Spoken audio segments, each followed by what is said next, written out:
Bagong single ni Patricia Javier na may pamagat na Imagine Me Without You, nakatakda ng ilabas.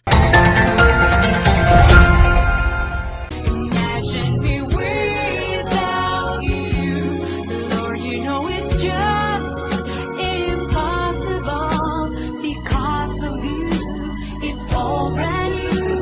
My life is now worthwhile.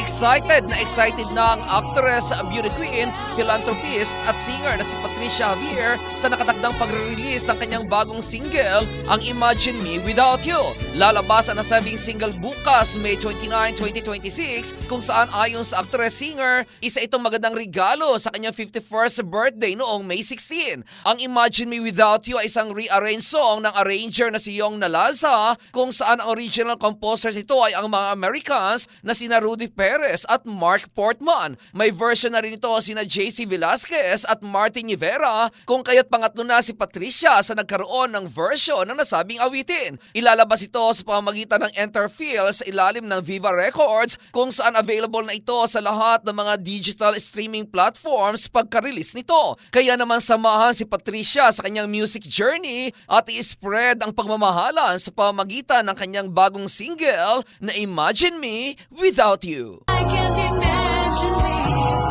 without